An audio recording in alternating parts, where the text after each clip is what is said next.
civil aviation. Let's say civil aviation, we talk about being one of the biggest country in the world, seventh biggest country in the world, being a seventh biggest country in the world, you need to have a proper aviation.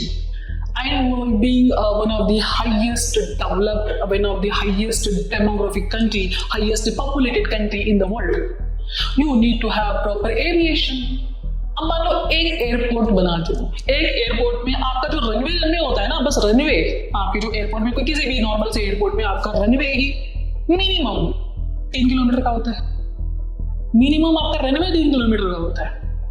और आपका जो airport होता है वो thousands of hectares के जो area cover करता है, मतलब हजारों के जो हेक्टर्स एरिया का रेडियस में आपका बस एयरपोर्ट होता है। अपार्ट फ्रॉम दैट आपकी जो फ्लाइट होती है, वो फ्लाइट में आपने देखा होगा जो इजैकुलेशन ऑफ द फ्यूल और बहुत सारी चीजें होती हैं जो फ्यूल स्पिल करता है, और आपके जो बर्ड्स हैं, आपकी जो एनवायरनमेंट है, डेफिनेटली इतने hundreds of tons of fuel when you burn in your air, definitely it will create pollution। कहीं ना कहीं तो पॉल्यूट करके वो एमिट करेगा ना, कहीं चला थोड़ी जाएगा। अपने हवाई जहाज उड़ दीजिए, हवाई जहाज पॉल्यूशन थोड़ी लेके जाएगा, पॉल्यूशन तो उड़ते उड़ते छोड़ के तो जाएगा ना।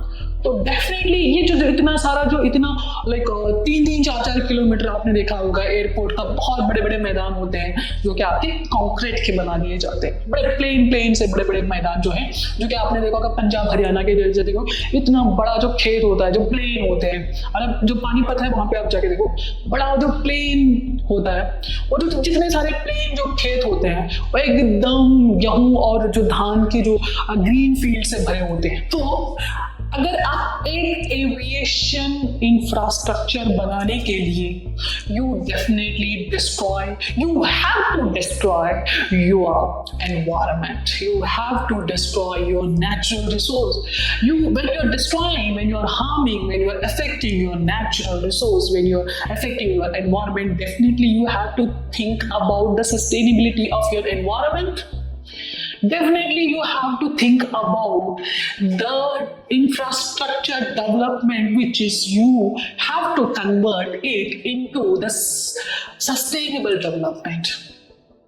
That is where, yes, the aviation infrastructure also impacts your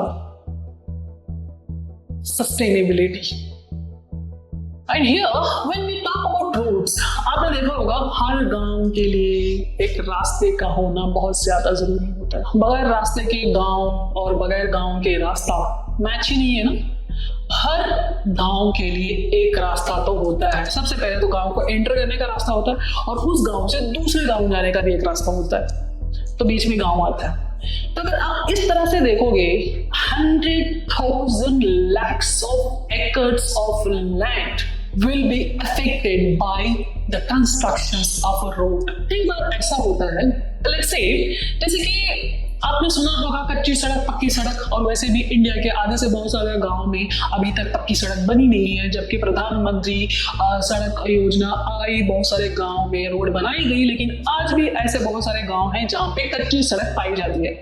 कच्ची सड़क का मतलब है जहाँ पे बहुत सारी जो रेत है, बहुत सारी जो मलबा है, और यूके से जो बजरी है या मैग्डम है, वो वहाँ पे डाला नहीं गया होता है, बस मिट्टी और थोड़े बहुत रेत होती है, उसको कच्ची सड़क कहा जाता है। और वहीं पे जहाँ पे आपने मैग्डम को डाल दिया या बजरी को डाल दिया, या आपने उसको वहाँ पे सीमेंट कर दिया, या ऑल सीजन रोड्स कहते हैं जिनको। ऑल सीजन का मतलब क्या है? Summer, winter and rainy season में जो कि रोड रह जाए जिंदा, रोड जिंदा रह जाए। आपने रोड लगाई, 2-4 महीने में बारिश हुई और बारिश बहा के ले गई, वो रोड ऑल सीजन रोड नहीं कहते, क्योंकि रोड रह जाए जिंदा। जिंदे का मतलब होता है कि उसमें लोग चल फिर सके, अपने व्हीकल्स को लेके आसानी से जा सके, रोड रह जाए। ऐसे रोड को पक्की सड़क कहते हैं।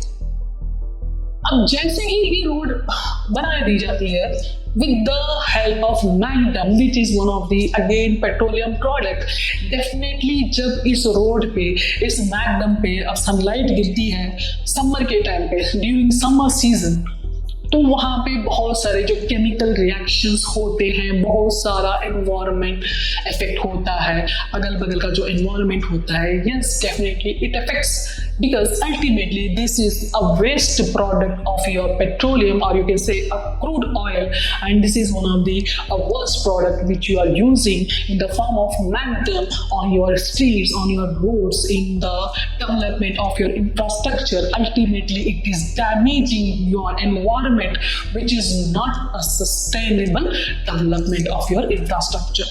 When you talk about the sustainability of your infrastructure, you have to think about this, and you have to think about it's a substitute, or you can say an alternative of this. When you are writing your mains, you have to give the alternatives of the sustainability. जहाँ पे आपको impact और effects मिल जाते हैं, you have to bring some alternatives. You have to bring some the cement this thing. You have to आप ये भी suggest कर सकते हो कि वहाँ पे सीमेंट का रोड बना सकते हैं, जैसे कि दिल्ली टू आगरा जो कि हाईवे है, which is called क्या कहते हैं उसको, एक्सप्रेस वे है, आगरा दिल्ली, दिल्ली आगरा एक्सप्रेस वे है, वो सीमेंट का बना हुआ है। उसमें क्या किया है, सीमेंट के बड़े बड़े रॉक्स बनाए हैं जो कि स्क्वायर शेप के, सीमेंट के जो प्लेट्स बनाए हैं स्क्वायर शेप के। अब कई बार क्या होता है कि आपने एक रोड बनाया, अगर उस रोड में कोई ड्रेनेज बनाना है या ब्रिज बनाना है या वहाँ पे कुछ और डेवलपमेंट करना है इन फ्यूचर, तो आप जितने वो जो प्लेट्स हैं उस प्लेट को उठा सकते हो और वहाँ पे आप खुदाई कर सकते हो, वहाँ पे जो करना है करके आप वापस उस प्लेट को लगा सकते हो। अगर आपने मैकडम का रोड बनाया, तो आप जैसे उस रोड को खोदोगे और उसके बाद में वो मैकडम वहां पे दोबारा भी डालोगे, तब भी वो एक पैच लगेगा। अल्टीमेटली वहां जो रोड, बेसिक रोड बना हुआ है, उस रोड के मुकाबले वहां पे पूरा लाइफ टाइम डैमेज रह जाएगा और वो बार बार उसको रिपेयरिंग करने की जरूरत पड़ेगी अगर मैकडम का रोड है। तो let's say in your Indian economy, telecommunication itself a huge topic, जो कि आज when we talk about the development, हमारी आंखें या पूरी दुनिया एक ही चीज समझ पाती है कि इंडिया अभी बहुत ज्यादा डेवलप हो रहा है। In what? In digitalization, in technology. The next topic will continue.